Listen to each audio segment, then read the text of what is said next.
말씀의 제목은 이런 상황에서 우리가 해야 하는 것은 이라는 제목으로 말씀 나누겠습니다. 어제 제 비상계엄 선포가 있었고 많은 사람들이 잠을 설쳤다는 이야기를 제가 들었습니다.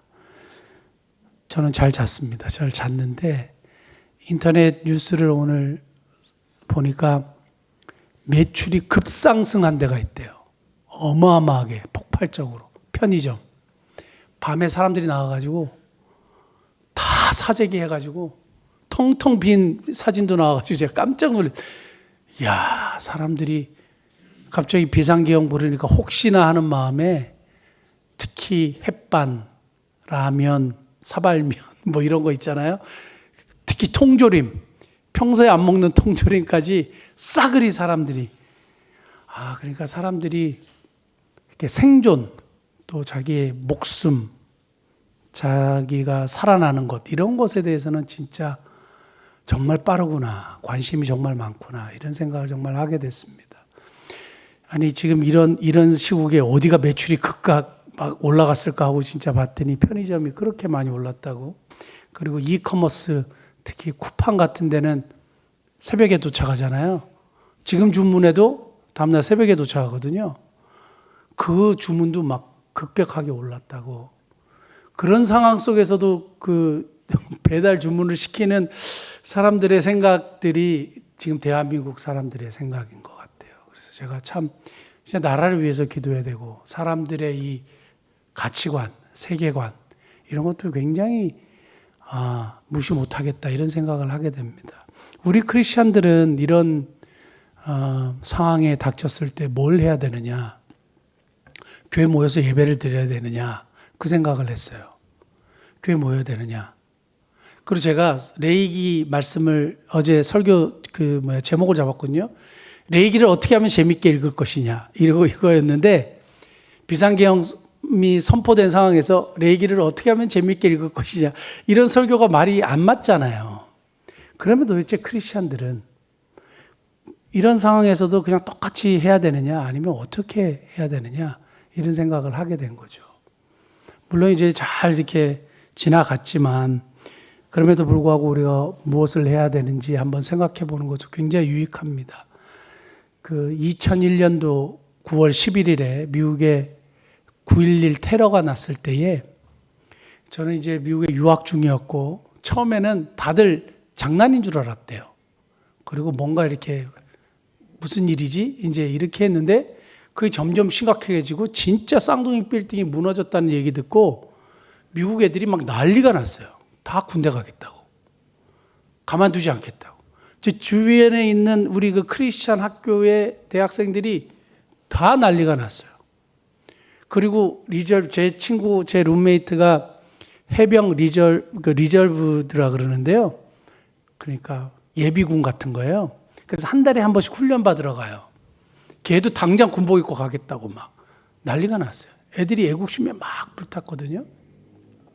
그러면서 뉴욕에서는 어떤 일이 있었느냐. 나중에 제가 이제 맨하탄에서 목회를 할 때에 거기에 이제 그 사찰 집사님 같은 아주 큰 그 성공회 교회를 저희가 빌려서 예배를 드렸는데 그 성공회 교회의 그 사찰 집사님이 저한테 뭐라고 얘기하냐면 저한테 그 2001년도 9.11 사태 혹시 기억하느냐? 그래서 기억한다. 그랬더니 그때 무슨 일이 있었는지 아느냐?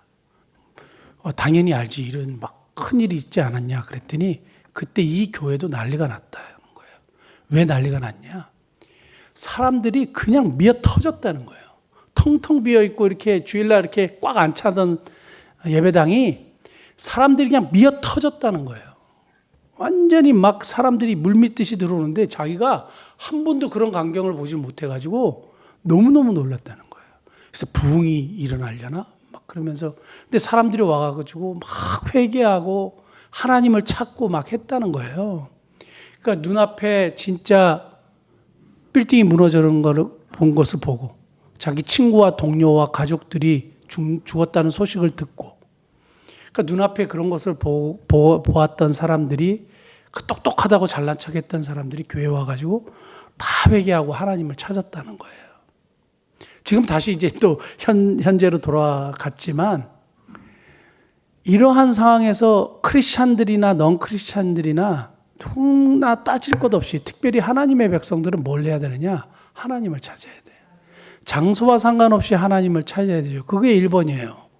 뭘 어떻게 하겠어요? 햇반 사가지고 막 라면 사가지고 막 하는데 그 편의점에 가서 줄 서 있고 막 물론 그런 것도 필요할 수가 있겠죠. 그런데 그거보다도 우리가 먼저 해야 될 것은 하나님 어떻게 해야 됩니까? 하나님 어떻게 하기를 원하십니까? 하나님 불쌍히 여겨주십시오. 대한민국이 바르게 가게 도와주십시오. 기도해야죠. 그래서 저는 어제 우리 조집사님 생각나가지고 그 소리 듣자마자 제가 카톡했어요. 고생이 많겠다고. 딱 고생할 게 눈에 뻔히 보이는 거예요. 그러니까 다 이렇게 통틀어가지고 그냥 엄청 고생하지 않겠습니까? 그리고 굉장히 힘들지 않겠어요? 그 주의 체계 아래서. 그랬더니 기도해 달라고. 그러면서 이제 문자가 오고 가고 했는데 우리가 사람들을 걱정하고 염려하고 하지만 내가 그를 보호해주지 못해요. 그냥 안부 전화, 안부 인사 할 수 있지만 보호해줄 수 있어요? 안 돼요. 아무것도 할 수 없어요. 우리는. 갑자기 순간 이동할 수 있어요? 순간 이동해서 나같이 힘이 없는 자가 뭘 어떻게 하겠어요? 아무것도 할 수 없어요. 그러니까 하나님을 찾아야 되는 거예요. 그래서 이러한 상황에서 우리가 해야 할 거 딱 하나예요. 하나님 찾는 거예요. 그래서 하나님을 찾는다는 건 뭐예요? 하나님의 은혜를 구하는 거고, 그래서 하나님의 해결책을 받는 거고, 하나님의 인도하심을 받는 거예요. 하나님의 인도하심을 받는 거예요. 그래서 우리가 왜 하나님을 찾아요? 응답도 없고 아무 대답도 없고 뭐 솔루션도 없고 아무것도 없으면 하나님을 찾아야 될 이유가 없지만 하나님은 반드시 우리에게 응답하시고 하나님은 우리를 가장 좋은 길로 인도하시는 분이기 때문에 하나님을 찾는 거죠. 자, 그러면 하나님을 찾는다는 의미는 하나님이 우리를 만나 주실 것을 기대하기 때문에 답을 주실 것을 알기 때문에 하나님을 찾는 거죠. 오늘 이스라엘 백성들이 결국에는 자기들이 생각하지도 못하고 상상하지 못했던 하나님의 놀라운 역사를 경험하게 되는데 하나님이 함께 하시고 하나님이 동행해 주시고 하나님이 그들의 삶의 여정을 인도해 주시는 거예요. 하나님이 그들의 삶의 여정을 인도해 주시는데 어떻게? 그 유명한 밤에는 불기둥, 낮에는 구름기둥으로 인도해 주시는 역사가 일어나요. 근데 조건이 하나 있었어요. 우리 지난번에도 이 말씀을 가지고 잠깐 이야기했지만 조건이 있었어요. 하나님의 구름기둥과 불기둥의 역사의 조건은 뭐냐 하면 성막의 완공이에요. 회막이 완공되지 않으면 이 일이 일어나지 않았어요. 그래서 하나님이 뭘 말씀하셨느냐 하면 회막을 져라. 성막을 완성해라. 그래서 성막에 대한 이야기를 너무너무 자세하게 이야기하셨어요. 왜냐? 하나님은 이스라엘 백성들을 너무너무 잘 아시기 때문에 구원해 주시고 법을 주시고 어떻게 살지 가르쳐 주셨지만 그거 가지고는 안 되는 거예요. 우리가 우리 자신을 봐서 알잖아요. 우리가 뭐 법이 있다고 이 세상을 정말 완벽하게 법을 지키며 잘 살아갑니까? 아니잖아요. 연약하잖아요. 마찬가지로 우리가 하나님의 법도 마찬가지예요. 하나님이 함께 하셔야만 우리가 성공할 수 있고 하나님이 함께 하셔야지만 하나님께서 기뻐하시는 삶의 길을 걸어갈 수 있는 거예요. 그래서 우리에게 주어진 삶을 잘 완수할 수 있는 것이기 때문에 하나님이 그걸 잘 아시고 함께 하시고 싶은 거예요. 그리고 동행하기를 원하시는 거예요. 그래서 우리의 삶의 여정을 인도하기를 원하시는 거예요. 그래서 이스라엘 백성들에게 뭘 요구하셨느냐? 성막을 지어라요. 성막은 뭐 하는 곳이냐? 하나님을 만나는 곳이에요. 이스라엘 백성들이 언제든지 찾아와서 하나님을 찾고 하나님을 구하고 하나님의 은혜를 요청하는 곳이에요. 그리고 자기의 힘으로는 인간의 힘으로는 도저히 해결할 수 없는 죄의 문제를 해결하는 곳이 성막이에요. 그러니까 하나님이 이것을 너무 잘 아시는 하나님이 성막을 완공해라 이거예요. 여러분 우리가 하나님을 찾아야 되죠. 근데 하나님의 솔루션, 하나님의 해결책은 구약 성경에 보니까 성막으로부터 왔어요. 성막을 지으라는 것이 하나님이 이스라엘 백성들에게 요구하신 사건이고, 그래서 이스라엘 백성들이 성막을 완공하니까 하나님이 함께 하셨는데, 레위기 1장 1절 한번 볼까요? 레위기 1장 1절 보면 여호와께서 어디서부터? 회막에서부터 모세를 부르셨어요. 그리고 말씀하셨어요. 이제는 아무 데서나 부르고 시내산에서 불러가지고 모세만 불러서 이야기하시는 것이 아니라 이제 회막에서 모세를 불러서 이스라엘 온 백성들이 회막에 나와서 어떻게 해야 할지를 알려주시기 시작했어요. 그리고 이 회막에서 일할 사람들을 선별하는 것이 제사장과 레위인인데, 이들을 통해서 어떻게 해야 하나님 앞에 나아가서 예배드리고 어떻게 해야 하나님과 동행해야 되는 방법을 가르쳐 주신 것이 레위기예요. 자, 그런데 우리 크리스천들은 하나님을 찾아야 된다 그랬어요. 그리고 하나님을 만나야 된다 그랬고, 하나님의 인도하심이 필요하다고 그랬고, 하나님의 인도하심을 받아야 되겠죠. 그렇지 않습니까? 그러기 위해서는 선제 조건이 뭐예요? 성막을 만드는 거예요. 성막을 만들어야 돼요. 성막을 만드는데 땀 흘려서 애를 써서 성막을 만드는 작업을 해야 되죠. 이게 이제 영적인 의미로 우리가 받아들이는 겁니다. 실제적인 성막을 만들라는 얘기가 아니라. 자, 그런데 제가 이제 말씀을 쭉 생각하고 준비하면서 우리가 하나님을 찾잖아요. 하나님을 찾는데 갑자기 그 유명한 말씀이 떠오르는 거예요. 여호와의 눈은 온 땅을 두루 감찰하사 전심으로 자기를 향하는 자에게 능력을 베푸시는데, 왕이 이같이 행했기 때문에 망령된 일을 행했다. 원래 그 뒤에 구절은 잘 우리가 언급을 안 해요. 근데 그 성경 구절이 역대하 16장 9절에 누구에게 하시는 말씀이냐면, 나름대로 굉장히 선한 일들을 많이 한 아사 왕이라는 왕에게 하나님이 하나니라는 선지자를 통해서 책망하시는 내용 중에 나오는 말씀이에요. 여호와의 눈은 온 땅을 두루 감찰해 다 보고 계시는데 전심으로 자기를 찾는 자에게 능력을 베푸신대요. 능력을 베푸시는데 그 능력이 뭔지를 제가 수도 없이 말씀드렸습니다. 결국 이기게 하시고 강하게 하시고 도와주시고 용기를 주시는 이런 능력을 주시는데, 왕이 이같이 행한 것은 굉장히 망령된 일을 행했기 때문에 왕의 생애에 이제 앞으로 전쟁이 있을 것이다. 왕의 생애가 결코 평탄하지 못할 것이다. 왕의 생애에 결국 피로 얼룩진 역사가 계속 일어나게 될 것이다. 그렇게 얘기했어요. 왠지 아세요?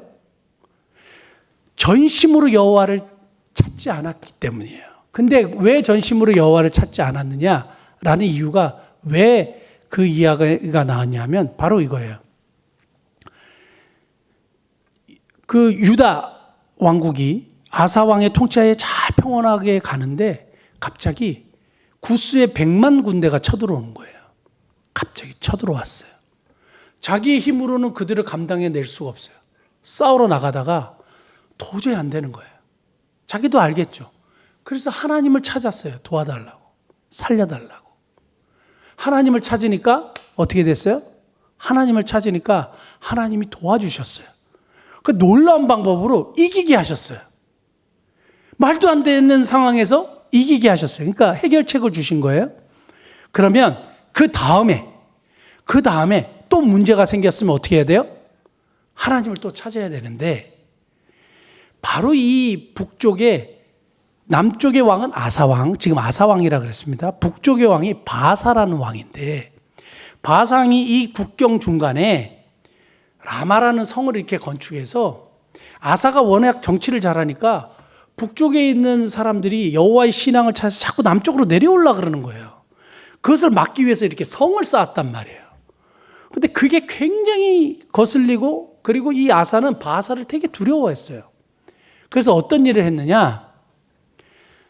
옆에 왕 아람 왕 베나닷이라는 사람에게 돈을 줬어요.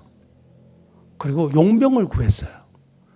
군사를 좀 데리고, 용병을 좀 데리고 와서 저 바사, 라마 성 좀 어떻게 좀 해결 좀 해주세요. 도와주세요.